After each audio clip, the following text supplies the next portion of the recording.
श्री गणेशाय नमः। श्री हरि संक्षिप्त ब्रह्म विवर्त पुराण गणपति खंड। ब्रह्मा द्वारा माली सुमाली को सूर्य के कवच और स्तोत्र की प्राप्ति तथा सूर्य की कृपा से उन दोनों का निरोग होना।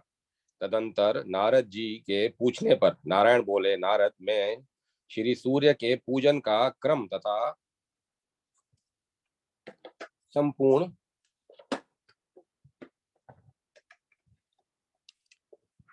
नारद मैं श्री सूर्य के पूजन का क्रम तथा संपूर्ण पापों और व्याधियों से विमुक्त करने वाले कवच और स्तोत्र का वर्णन करता हूं, सुनो।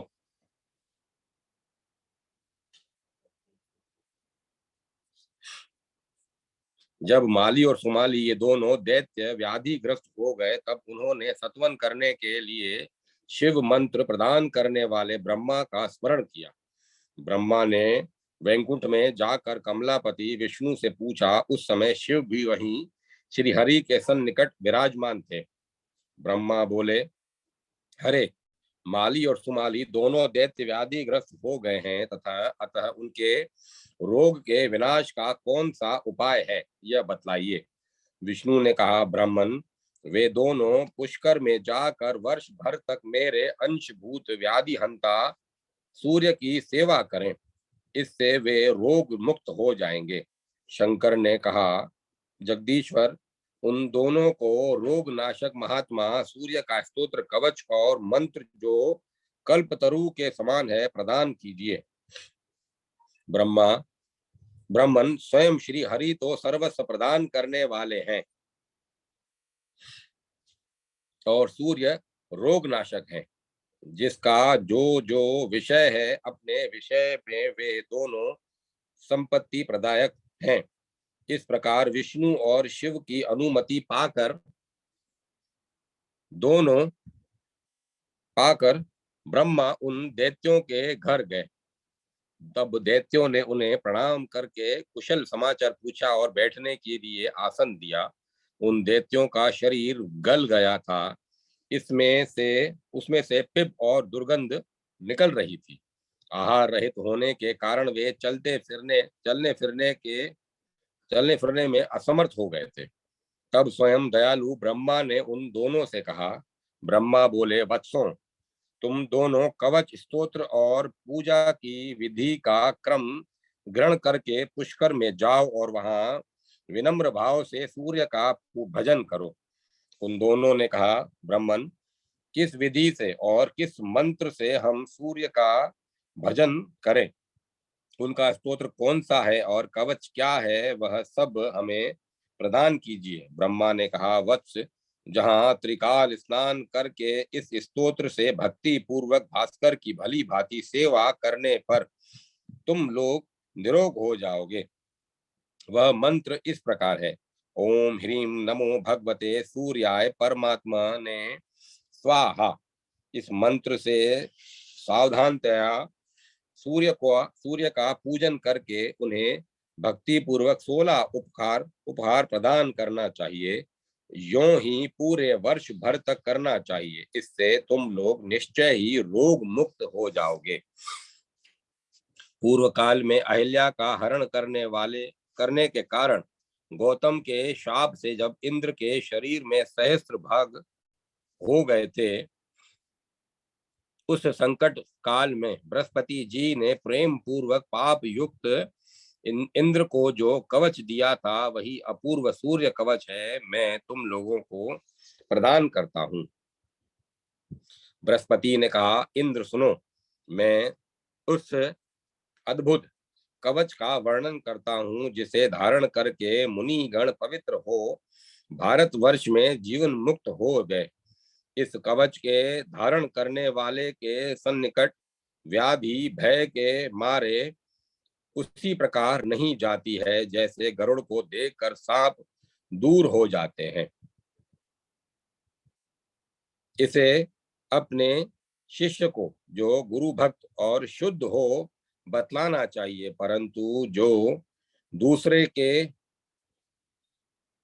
दुष्ट स्वभाव वाले शिष्य को देता है, वह मृत्यु को प्राप्त हो जाता है। इस जगत विलक्षण कवच के प्रजापति ऋषि हैं, गायत्री छंद है और सूर्य स्वयं सूर्य देवता हैं। व्याधि नाशक तथा सौंदर्य के लिए इसका विनियोग किया जाता है। यह सार स्वरूप कवच तत्काल ही पवित्र करने वाला और संपूर्ण पापों का विनाशक है।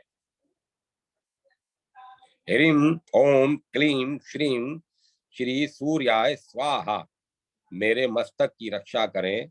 अष्टादशाक्षर मंत्र। ओम ह्रीं नमो भगवते सूर्याय परमात्मने स्वाहा मंत्र सदा मेरे कपाल को बचाए। ओम ह्रीं ह्रीं श्रीं श्री सूर्याय स्वाहा मेरी नासिका को सुरक्षित रखे। सूर्य मेरे नेत्रों की विकीर्तन पुतलियों की भास्कर होठों की और दिन कर दांतों की रक्षा करें। प्रचंड मेरे गढ़स्थल का, मार्तंड कानों का, मिहिर स्कंधों का और पूषा जांघों का सदा पालन करे। रवि मेरे वक्ष स्थल की, स्वयं सूर्य नाभि की और सर्वदेव नमस्कृत कंकाल की सदा में देख रेख करें। प्रधन हाथों को प्रभाकर, पैरों को और सामर्थ्यशाली विभाकर मेरे सारे शरीर को निरंतर सुरक्षित रखे। वत्स यह जगत विलक्षण नामक कवच अत्यंत मनोहर तथा त्रिलोकी में परम दुर्लभ है। इसे मैंने तुम्हें बतला दिया। पूर्व काल में पुलस्त ने पुष्कर क्षेत्र में प्रसन्न होकर इसे मनु को दिया था, वही मैं तुम्हें दे रहा हूं। इसे तुम जिस किसी को मत दे देना। इस कवच की कृपा से तुम्हारा रोग नष्ट हो जाएगा और तुम निरोग तथा श्री संपन्न हो जाओगे, इसमें संशय नहीं है। 1,00,000 वर्ष तक हविष भोजन से मनुष्य को जो फल मिलता है, वह फल निश्चय ही इस कवच के धारण से प्राप्त हो जाता है। इस कवच को जाने बिना जो मूर्ख सूर्य की भक्ति करता है, उसे 10,00,000 जप करने पर भी मंत्र सिद्धि नहीं प्राप्त होती। ब्रह्मा ने कहा, वत्स इस कवच को धारण करके सूर्य का सत्वन करने पर तुम लोग रोग मुक्त हो जाओगे, यह निश्चित है। सूर्य सत्वन का वर्णन सामवेद में हुआ है। यह व्याधि विनाशक, सर्व पापहारी, परमोत्कृष्ट, सार रूप और श्री तथा आरोग्य को देने वाला है। भगवान जो सनातन ब्रह्म परम धाम ज्योति रूप भक्तों पर अनुग्रह करने वाले त्रिलोकी के नेत्र रूप जगन्नाथ, पाप नाशक, तपस्याओं के फलदाता, पापियों को सदा दुखदाई कर्मानुरूप फल प्रदान करने वाले, कर्म के बीज स्वरूप दया सागर, कर्म रूप क्रिया रूप रहित कर्म बीज ब्रह्मा, विष्णु और महेश के अंश रूप त्रिगुणात्मक व्याधि दाता, व्याधि हंता, शोक मोह भय के विनाशक, सुखदायक, मोक्षदाता, सार रूप भक्ति प्रद, संपूर्ण कामनाओं के दाता, सर्वेश्वर, सर्व रूप, संपूर्ण कर्मों के साक्षी, समस्त लोकों के दृष्टि गोचर, अप्रत्यक्ष, मनोहर, निरंतर रस को हरने वाले, तत्पश्चात रसदाता, सर्व सिद्धि प्रद, सिद्धि स्वरूप, सिद्धेश और सिद्धों के परम गुरु हैं। उन आपकी मैं स्तुति करना चाहता हूँ। वत्स मैंने इस सत्वराज का वर्णन कर दिया है। यह गोपनीय से भी परम गोपनीय है।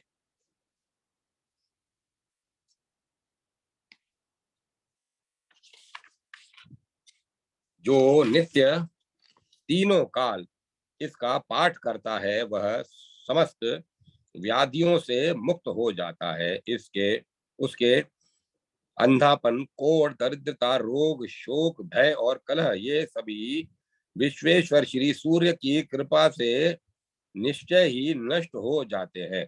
जो भयंकर कुष्ठ से दुखी, गलित अंगों वाला, नेत्रहीन, बड़े बड़े घावों से युक्त, यष्मा से ग्रस्त, महान शूल रोग से पीड़ित अथवा नाना प्रकार की व्याधियों से मुक्त हो, वह भी यदि नाना प्रकार की व्याधियों से युक्त हो, वह भी यदि 1 मास तक हविषान भोजन करके इस स्तोत्र का श्रवण करे तो निश्चय ही रोग मुक्त हो जाता है और उसे संपूर्ण तीर्थों में स्नान करने का फल प्राप्त होता है। इसमें तनिक भी संदेह नहीं है। अतः पुत्रों, तुम लोग शीघ्र ही पुष्कर में जाओ और वहां सूर्य का भजन करो। यूं कहकर ब्रह्मा आनंद पूर्वक अपने भवन को चले गए। इधर वे दोनों दैत्य सूर्य की सेवा करके निरोग हो गए।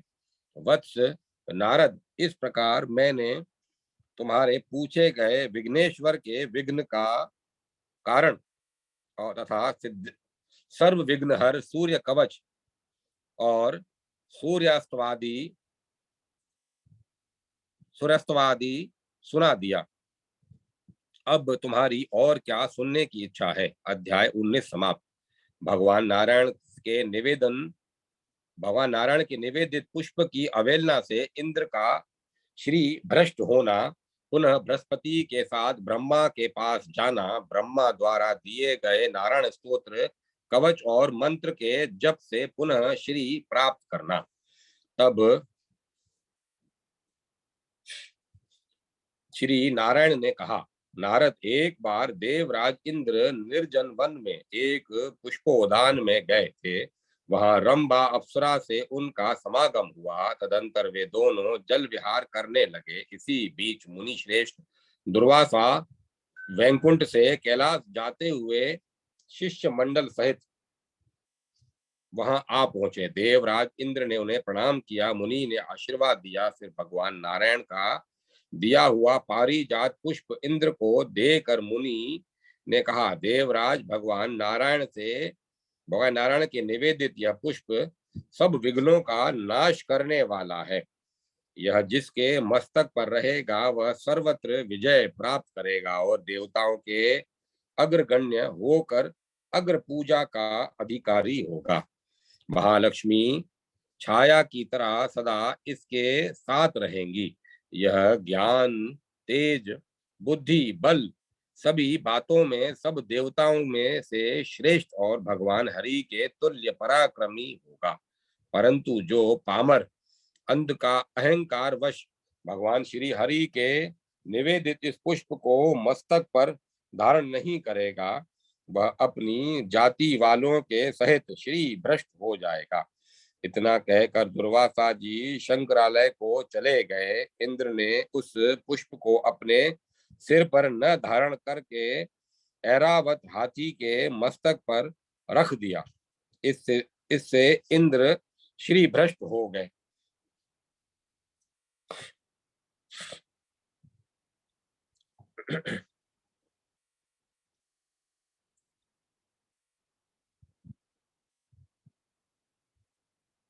इंद्र को श्री भ्रष्ट देख रंभा उन्हें छोड़कर स्वर्ग चली गई। गजराज इंद्र को नीचे गिरा कर महान अरण्य में चला गया और हथनी के साथ विहार करने लगा। उस वन में उसके बहुत से बच्चे हुए। इसी समय श्री हरि ने उस हाथी का मस्तक काटकर बालक गणेश के सिर पर लगा दिया। वत्स, गजमुख के लगाने का प्रसंग तुमको सुना दिया। इसके श्रवण से पाप नष्ट हो जाते हैं। और अब और क्या सुनना चाहते हो सो कहो। नारद ने कहा, प्रभु, किस ब्रह्म शाप के कारण वे सभी देवता श्री भ्रष्ट हो गए थे, पुनः किस प्रकार उन्होंने उन जगजननी कमला को प्राप्त किया, उस समय महेंद्र ने क्या किया। आप उस परम दुर्लभ गोपनीय रहस्य को बतलाने की कृपा करें। नारायण ने कहा, नारद, जिसकी बुद्धि अत्यंत मंद हो गई थी, श्री से भ्रष्ट होने के कारण जिस प्रकार दीनता छाई हुई थी और जिसका आनंद नष्ट हो गया था, वह इंद्र, गजेंद्र और रंभा से पराभूत होकर अमरावती में गया। मुने, वहां उसने देखा कि उस पुरी में आनंद का नाम निशान नहीं है। वह दीनता से ग्रस्त, बंधुओं से हीन और शत्रु वर्गों से खचाखच भर गई है। तब दूत के मुख से सारा वृतांत सुनकर वह गुरु बृहस्पति के घर गया और फिर गुरु तथा देवगणों के साथ वह ब्रह्मा जी की सभा में जा पहुंचा। वहां जाकर देवताओं सहित इंद्र ने तथा बृहस्पति ने ब्रह्मा को नमस्कार किया और भक्ति भाव सहित वेद विधि के अनुसार स्तोत्र द्वारा उनकी स्तुति की। तत्पश्चात बृहस्पति ने प्रजापति ब्रह्मा से सारा वृतांत कह सुनाया। उसे सुनकर ब्रह्मा ने नीचे मुख करके कहना आरंभ किया। ब्रह्मा बोले, देवेंद्र, तुम मेरे परपौत्र हो और श्री संपन्न होने से सदा प्रज्वलित होते रहते हो, किंतु राजन, लक्ष्मी के समान सुंदरी शची के पति होने पर भी तुम आचरण भ्रष्ट हो जाते हो। जो आचरण भ्रष्ट होता है उसे लक्ष्मी अथवा यश की प्राप्ति कहाँ से हो सकती है। वह पापी तो सदा सभी सभाओं में निंदा का विषय बना रहता है। तुम्हें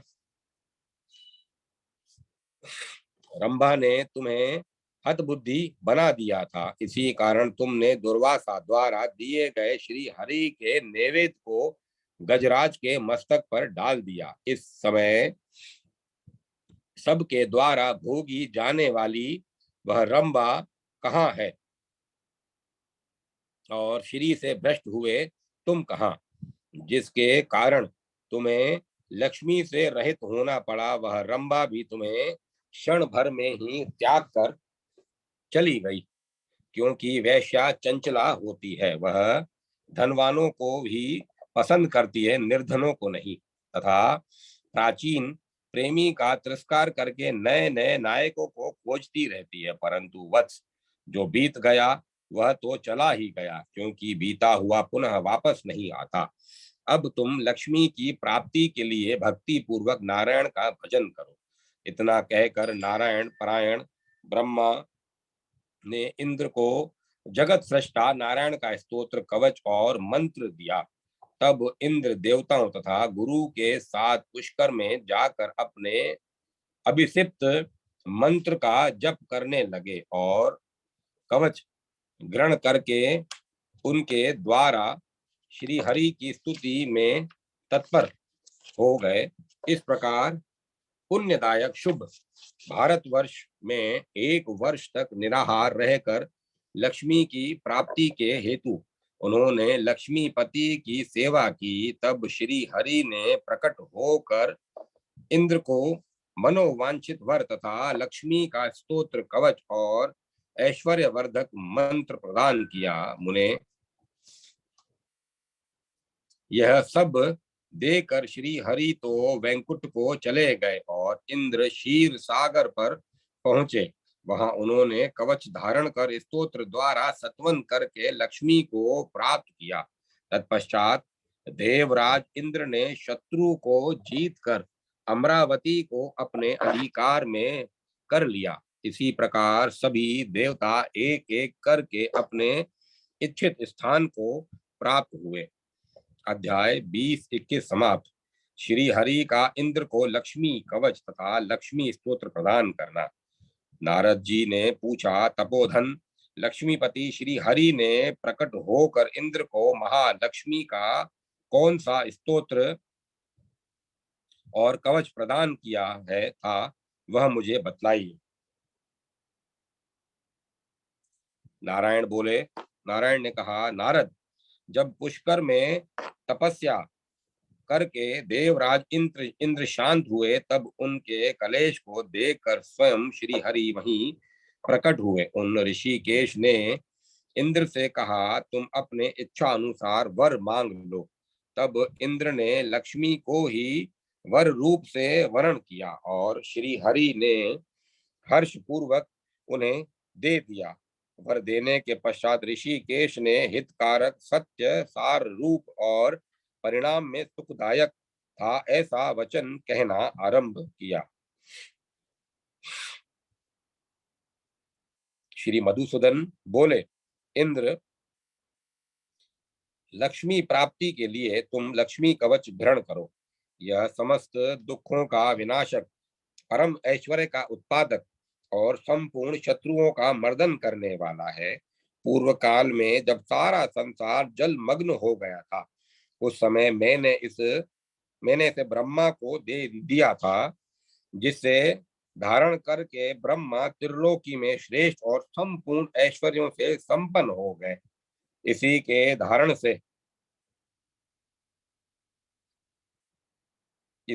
धारण से सभी मनु लोग संपूर्ण ऐश्वर्यों के भागी हुए थे।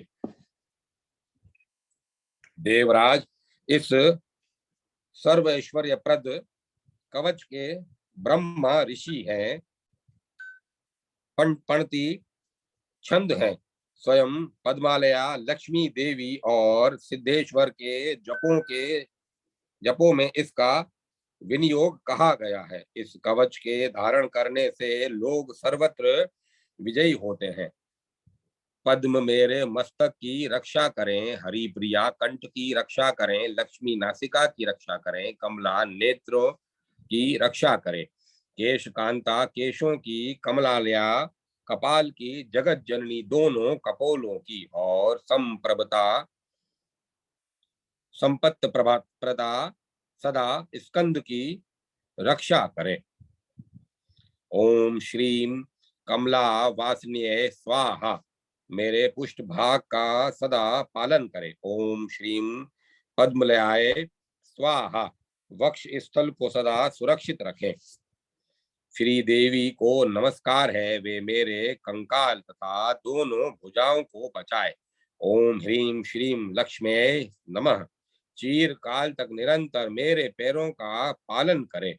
ओम ह्रीम श्रीम नमः पद्माय स्वाहा नितंब भाग की रक्षा करें। ओम श्रीम महालक्ष्मी स्वाहा मेरे सर्वांग की सदा रक्षा करें। ओम ह्रीम श्रीम क्लीम महालक्ष्मी स्वाहा सब ओर से सदा मेरा पालन करे। वत्स, इस प्रकार मैंने तुमसे इस सर्व ऐश्वर्य प्रद नामक परमोत्कृष्ट कवच का वर्णन कर दिया। यह परम अद्भुत कवच संपूर्ण संपत्तियों को देने वाला है। जो मनुष्य विधि पूर्वक गुरु की अर्चना करके इस कवच को गले में अथवा दाहिने भुजा पर धारण करता है, वह सबको जीतने वाला हो जाता है। महालक्ष्मी कभी उसके घर का त्याग नहीं करती, बल्कि प्रत्येक जन्म में छाया की भांति सदा उसके साथ लगी रहती है। जो मंद बुद्धि इस कवच को बिना जाने ही लक्ष्मी की भक्ति करता है, उसे 1 करोड़ जप करने पर भी मंत्र सिद्धिदायक नहीं होता।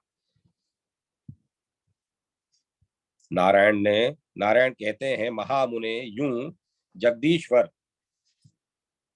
श्री हरि ने प्रसन्न हो इंद्र को यह कवच देने के पश्चात पुनः जगत की हित कामना से कृपा पूर्वक उन्हें ओम ह्रीम श्रीम क्लीम नमो महालक्ष्मी हरि प्रियाय स्वाहा यह षोडशाक्षर मंत्र भी प्रदान किया। फिर जो गोपनीय परम दुर्लभ सिद्धों और मुनिवरों द्वारा दुष्प्राप्य और निश्चित रूप से सिद्धि प्रद है, वह साम वेदोक्त शुभ ध्यान भी बतलाया।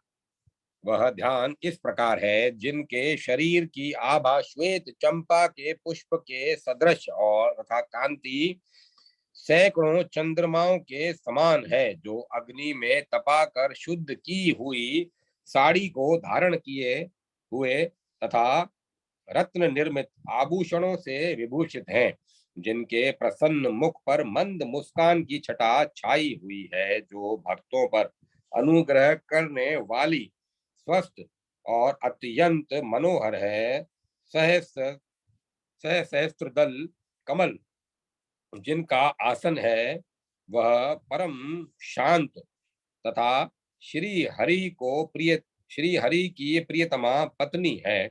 उन जगत जननी का भजन करना चाहिए। देवेंद्र, इस प्रकार के ध्यान से जब तुम मनोहारिणी लक्ष्मी का ध्यान करके भक्ति पूर्वक उन्हें षोडशोपचार समर्पित करोगे और आगे कहे जाने वाले स्तोत्र से उनकी स्तुति करके सिर झुकाकर उन्हें झुकाओगे, तब उनसे वरदान पाकर तुम दुख से मुक्त हो जाओगे। देवराज, महालक्ष्मी का वह सुखप्रद स्तोत्र जो परम गोपनीय तथा त्रिलोकी में दुर्लभ है, बतलाता हूं, सुनो।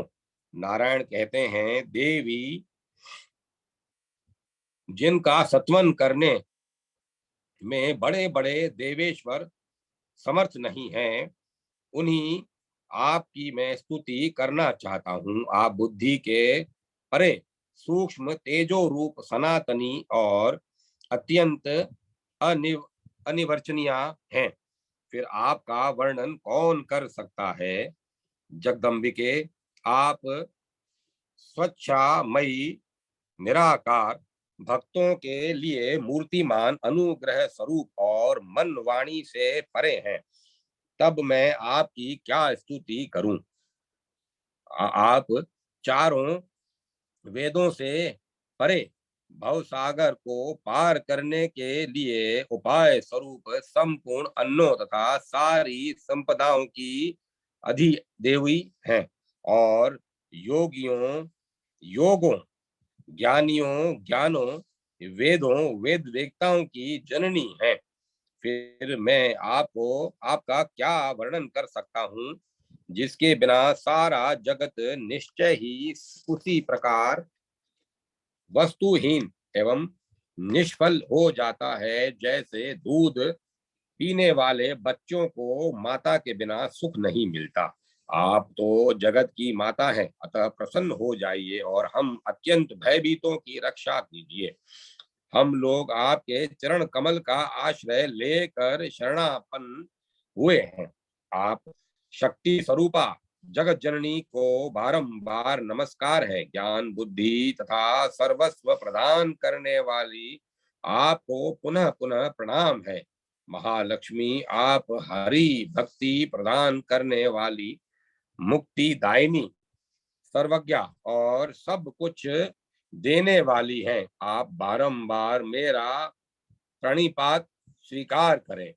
माँ को पुत्र तो कहीं कहीं होते हैं, परंतु कुमाता कहीं नहीं होती।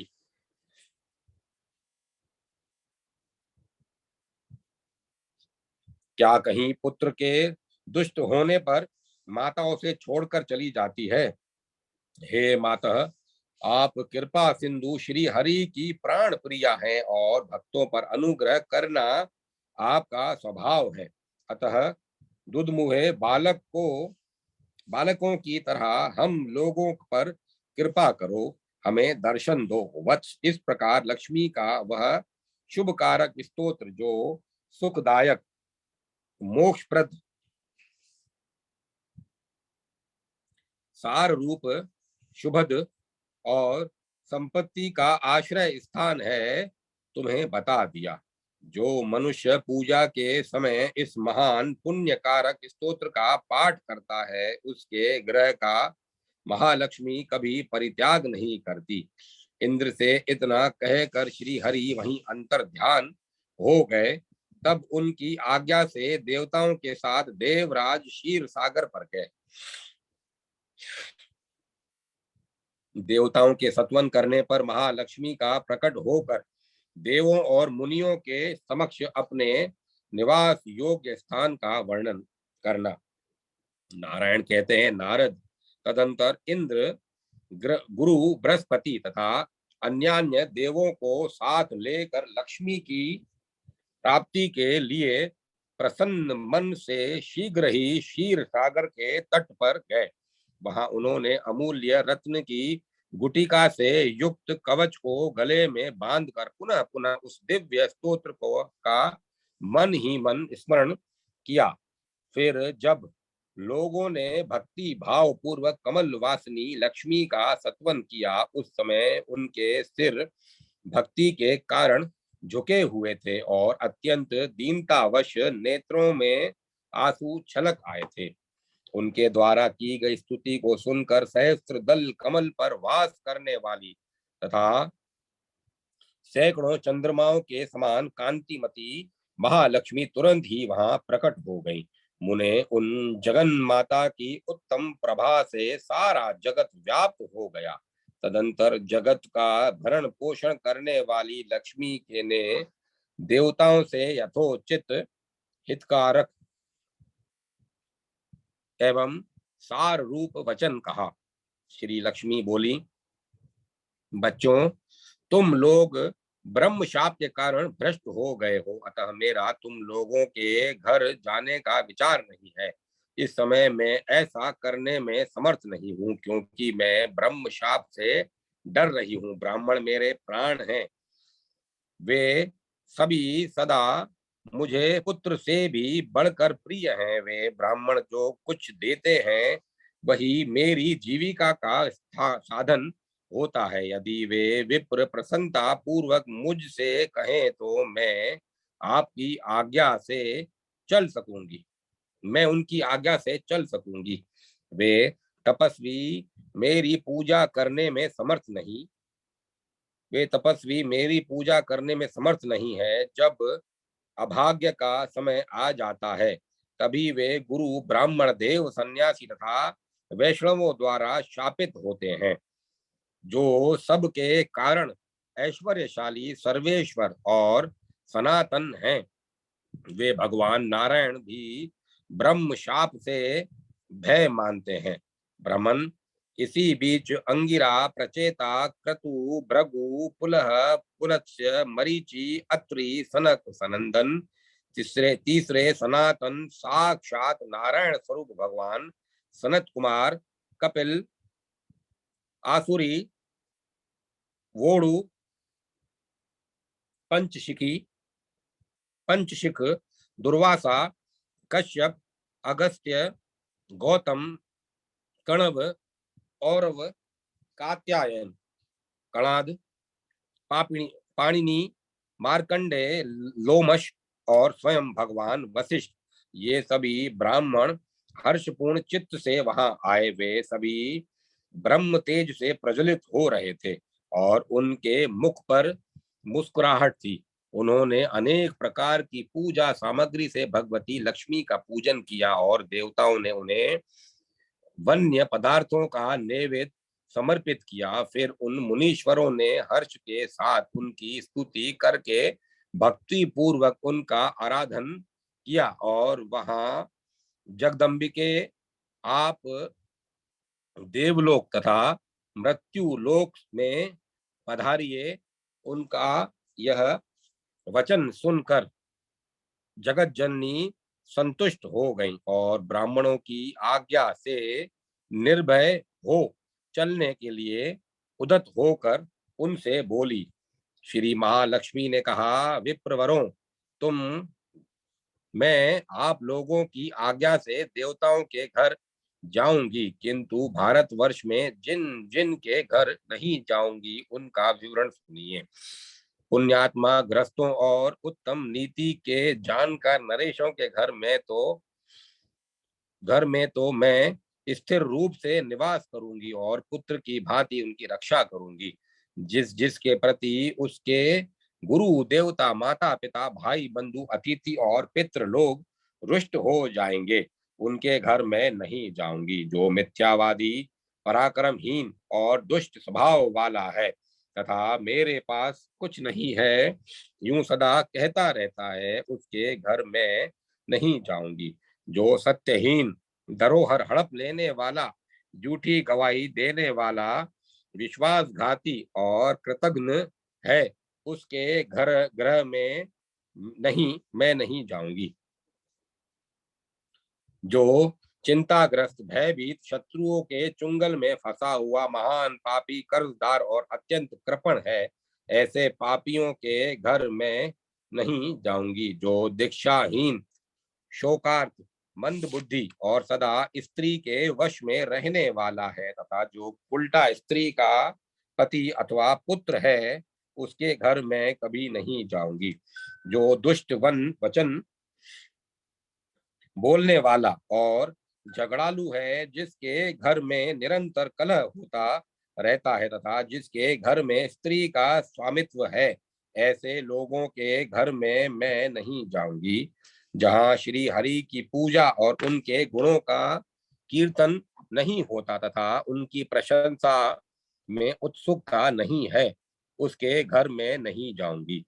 जो कन्या अन्न और वेद को बेचने वाला मनुष्य घाती और हिंसक है, उसका घर नरक कुंड के समान है, अतः मैं उसके घर नहीं जाऊंगी। जो कृपणता वश माता पिता भार्या गुरु पत्नी गुरु पुत्र अनाथ बहन और आश्रयहीन बांधवों का पालन पोषण नहीं करता, सदा धन समग्र संग्रह में ही लगा रहता है, उसके नरक कुंड सदृश घर में मैं नहीं जाऊंगी। जिसके दांत और वस्त्र मलिन, मस्तक रूखा और ग्रास तथा हास विकृत रहते हैं, उनके घर में नहीं जाऊंगी। जो मंद बुद्धि मूल मल मूत्र का परित्याग करके उस पर दृष्टि डालता है और गीले पैरों सोता है, उसके घर में नहीं जाऊंगी। जो बिना पैर धोए सोता है, गाढ़ निंद्रा के वशीभूत होकर सोते समय नंगा हो जाता है तथा संध्या काल और दिन में शयन करने वाला है, उसके घर में नहीं जाऊंगी। जो पहले मस्तक पर तेल लगाकर पीछे उस तेल से अन्य अंगों का स्पर्श करता है अथवा सारे शरीर में लगाता है, उसके घर में नहीं जाऊंगी। जो मस्तक और शरीर में तेल लगाकर मल मूत्र का त्याग करता है, नमस्कार करता है और पुष्प तोड़कर ले जाता है, उसके घर में नहीं जाऊंगी। जो नखों से तृण जो नखों से तृण तोड़ता और नखों से भूमि कुरेदता है तथा जिसके शरीर और पैर में मैल जमी रहती है, उसके घर में नहीं जाऊंगी।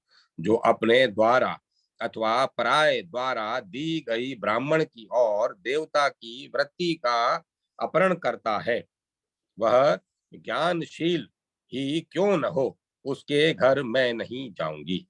जो मूर्ख कर्म करके दक्षिणा नहीं देता, वह षट पापी और पुत्रहीन है, उसके घर में नहीं जाऊंगी। जो मंत्र विद्या झाड़ फूक से जीविका चलाने वाला ग्राम याची पुरोहित वेद रसोईया और देवल वेतन लेकर मूर्ति पूजा करने वाला है, उसके घर में नहीं जाऊंगी। जो क्रोधवश विवाह अथवा धर्म कार्य को काट देता है तथा जो दिन में स्त्री प्रसंग करता है, उसके घर में नहीं जाऊंगी। नारद, इतना कहकर महालक्ष्मी अंतर ध्यान हो गई। फिर उन्होंने देवताओं के ग्रह तथा मृत्यु लोक की ओर देखा। तब सभी देवता और मुनिगण आनंद पूर्वक महालक्ष्मी को प्रणाम करके शीघ्र ही अपने अपने वास स्थान को चले गए। उस समय उनके ग्रहों को शत्रुओं ने छोड़ दिया था और वे सहृदयों से परिपूर्ण थे। मुने, फिर तो स्वर्ग में दुंदुबियां बजने लगी और फूलों की वर्षा होने लगी। इस प्रकार देवताओं ने अपना राज्य और स्थिरा लक्ष्मी को प्राप्त किया। वत्स, इस प्रकार मैंने लक्ष्मी के उत्तम चरित्र का जो सुखदायक मोक्ष प्रद और सार रूप है वर्णन कर दिया। अब और क्या सुनना चाहते हो? अध्याय 23 समाप्त। गणेश के एक दंत वर्णन प्रसंग में जमदग्नि के आश्रम पर कार्तवीर्य का स्वागत सत्कार, कार्तवीर्य का बलपूर्वक कामधेनु को हरण करने की इच्छा प्रकट करना, कामधेनु द्वारा उत्पन्न की हुई सेना के साथ कार्तवीर्य की सेना का युद्ध। नारद जी ने पूछा, हरि के अंश से उत्पन्न हुए महाभाग नारायण आपकी कृपा से मैंने गणेश का सारा शुभ चरित्र सुन लिया, किंतु ब्राह्मण विष्णु ने उस बालक के धड़ पर गजराज के 2 दांत वाले मुख को जोड़ा था। फिर वह शिशु एक दंत कैसे हो गया, इसका उसका वह सार दूसरा दंत कहाँ चला गया, यह प्रसंग बतलाने की कृपा कीजिए, क्योंकि आप सर्वेश्वर, सर्वज्ञ, कृपालु और भक्त वत्सल हैं। नारायण ने पूछा, नारद, एक दंत का चरित्र संपूर्ण मंगलों का मंगल करने वाला है। मैं उस प्राचीन इतिहास का वर्णन करता हूँ, सुनो। मुने, एक समय की बात है जब राजा कार्तवीर्य शिकार खेलने के लिए वन में गया। वहां वह बहुत से वन्य पशुओं का वध करके थक गया था।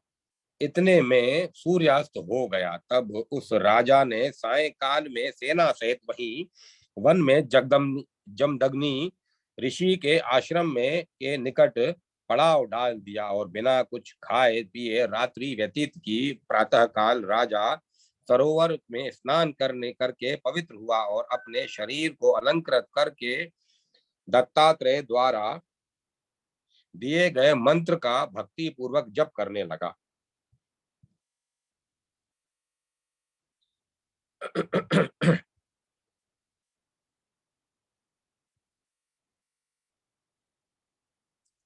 मुनिवर जमदग्नि ने देखा कि राजा के कंठ, होश और तालु सूख गए हैं।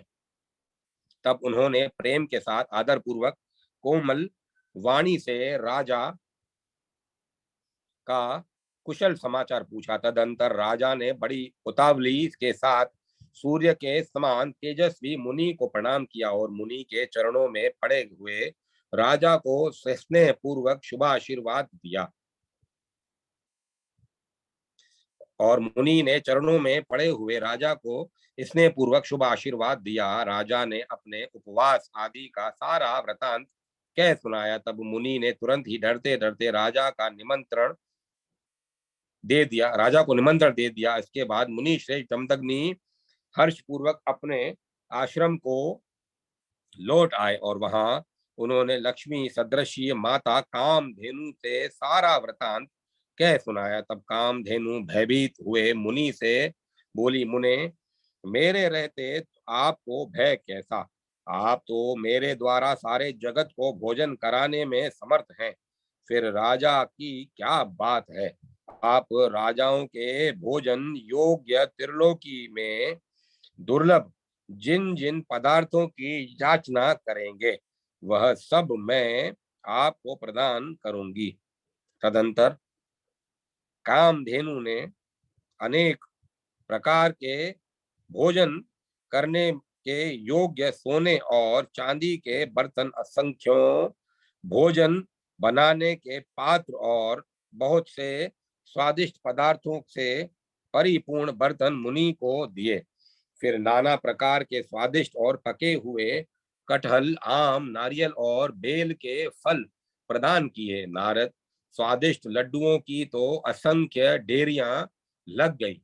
जौ और गेहूं के आटे की बनी हुई पूड़ियों और भांति भांति के पकवानों का पर्वत तथा उत्तम उत्तम अन्नों का ढेर लग गया।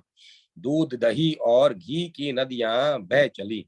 शकरा का ढेर तथा मोदकों का पहाड़ लग गया। उत्तम धान के चिवड़ों का पर्वत सा ढेर लगा दिया।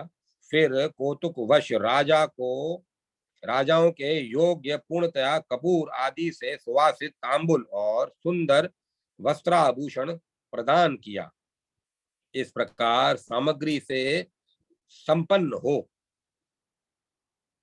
मुनि ने खेल ही खेल में सेना सहित राजा को मनोहर पदार्थ देकर भोजन कराया। तब जो जो वस्तुएं परम दुर्लभ थी, उन्हें भरी पूरी देखकर राजाधीराज कार्तवीर को महान विस्मय हुआ।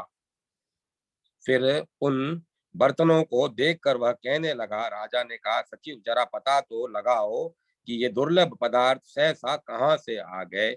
ये मेरे लिए असाध्य है और बहुतों का तो मैंने नाम भी नहीं सुना। मंत्री बोला, महाराज मैंने मुनि के आश्रम में सब कुछ देख लिया है। सुनिए, वहां तो अग्नि कुंड, समीधा, कुश, पुष्प, फल, कृष्ण मर्ग, चर्म, श्रुवक, शिष्य समुदाय और सूर्य के तेज के आधार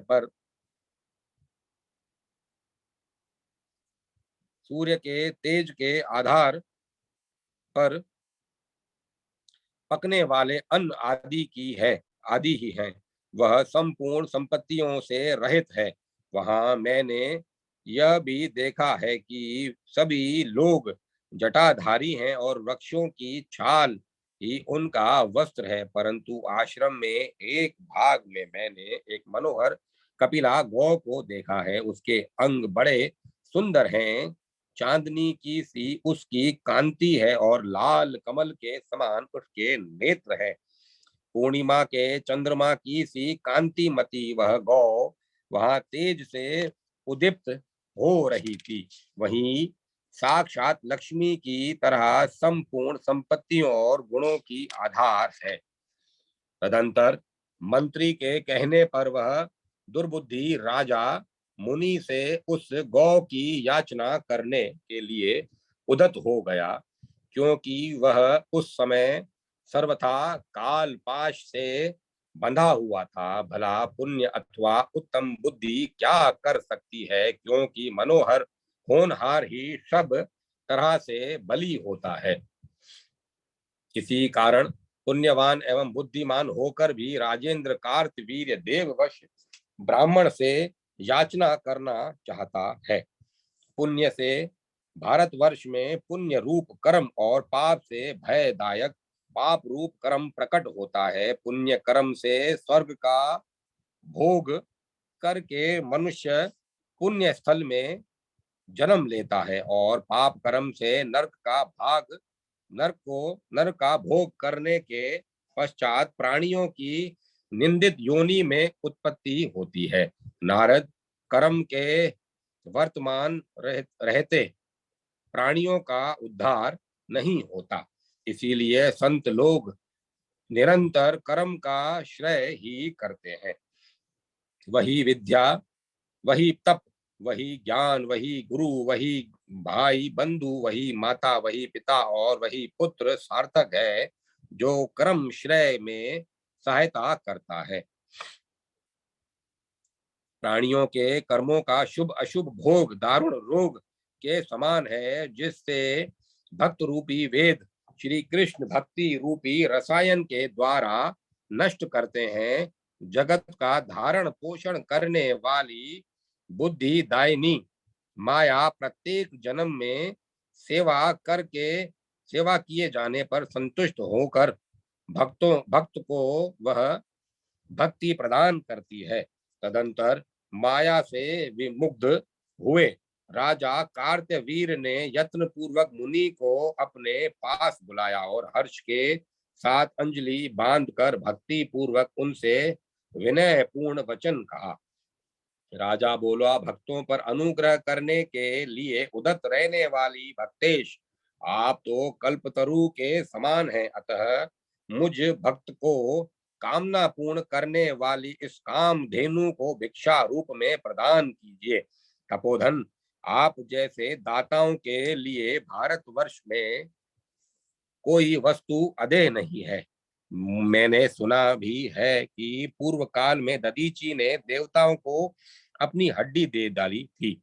तपोराशे, आप तो भारतवर्ष में लीला पूर्वक भ्रूभंग मात्र से समूह कामधेनुओं की सृष्टि करने में समर्थ है। मुनि ने कहा, राजन, आश्चर्य है, तुम तो उल्टी बात कर रहे हो। अरे मूर्ख एवं छली नरेश, मैं ब्राह्मण होकर क्षत्रियों को दान कैसे दूंगा। इस कामधेनु को परमात्मा श्री कृष्ण ने गोलोक में यज्ञ के अवसर पर ब्रह्मा को दिया था, अतः प्राणों से बढ़कर प्यारी यह गौ देने योग्य नहीं है।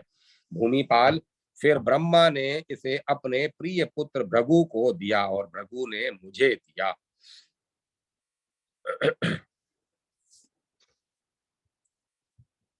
इस प्रकार यह कपिला मेरी पैतृक संपत्ति है। यह कामधेनु गोलोक में उत्पन्न हुई है, अतः त्रिलोकी में दुर्लभ है। तब भला मैं लीला पूर्वक ऐसी कपिला की सृष्टि करने में कैसे समर्थ हो सकता हूँ? न तो मैं हलवा हलवाहा हूँ और न तुम्हारी सहायता से बुद्धिमान हुआ हूँ। मैं अतिथियों को छोड़कर शेष सब को क्षण मात्र में भस्मसात करने की शक्ति रखता हूँ। अतः अपने घर जाओ और स्त्री पुत्रों को देखो। मुनि के इस वचन को सुनकर राजा को क्रोध आ गया। तब वह मुनि को नमस्कार करके सेना के मध्य में चला गया। उस समय भाग्य ने उसे बाधित कर दिया था, अतः क्रोध के कारण उसके होंठ फड़क रहे थे। उसने सेना के निकट जाकर बलपूर्वक गौ को लाने के लिए नौकरों को भेजा। उधर शोक के कारण जिनका विवेक नष्ट हो गया था, वे मुनिवर जमदग्नि कपिला के सन्निकट जाकर रोने लगे और उन्होंने सारा वृतांत कह सुनाया। तब भक्तों पर अनुग्रह करने के लिए उदत रहने वाली वह गौ, जो साक्षात लक्ष्मी स्वरूपा थी, ब्राह्मण को बोली रोते देखकर बोली। सुरभि ने कहा, मुने, जो निरंतर अपनी वस्तुओं का शासक, पालक और दाता है, चाहे वह इंद्र हो अथवा हलवाहा, वही अपनी वस्तु का दान कर सकता है। तपोधन, यदि आप स्वेच्छा अनुसार मुझे राजा को देंगे, तभी मैं स्वेच्छा से अथवा आपकी आज्ञा से उसके साथ जाऊंगी। यदि आप नहीं देंगे तो मैं आपके घर से नहीं जाऊंगी। आप मेरे द्वारा दी गई सेना के सारे राजा को भगा दीजिए। मेरे द्वारा दी गई सेना के सहारे राजा को भगा दीजिए। सर्वज्ञ, माया से विमुग्ध चित्त होकर आप क्यों रो रहे हैं? अरे, ये संयोग वियोग तो कालकृत है, आत्मकृत नहीं। आप मेरे कौन हैं और मैं आपकी कौन हूँ? यह संबंध तो काल द्वारा नियोजित है। जब तक यह संबंध है, तभी तक आप मेरे हैं। मन जब तक जिस वस्तु को केवल अपना मानता है और उस पर अपना अधिकार समझता है, तभी तक उसके वियोग से दुख होता है। इतना कहकर कामधेनु ने सूर्य के सदृश कांतिमान नाना प्रकार के शस्त्रास्त्र की और सेना उत्पन्न की। उस कपिला के मुख आदि अंगों से करोड़ों करोड़ों खड़कधारी, शूल शूलधारी, धनुर्धारी, दंड शक्ति और गदाधारी शूरवीर निकल आए। करोड़ों वीर राजकुमार और मलेच्छ निकले। इस प्रकार कपिला ने मुनि को सेना देकर उन्हें निर्भय कर दिया और कहा, युद्ध ये सेना युद्ध करेंगी, आप वहां मत जाइए। यह उस सामग्री से संपन्न होने के कारण मुनि को महान हर्ष प्राप्त हुआ। उधर राजा द्वारा भेजे गए भृत्य ने लौटकर राजा को सारा वृतांत बताया। ने कपिला की सेना का वृतांत और अपने पक्ष की पराजय सुनकर नरश्रेष्ठ कार्तवीर यह भयभीत हो गए। उसके मन में कातरता छा गई। तब उसने दूत भेजकर अपने देश से और सेना मंगवाई। अध्याय 24 समाप्त। अब मैं कथा को विराम देता हूँ।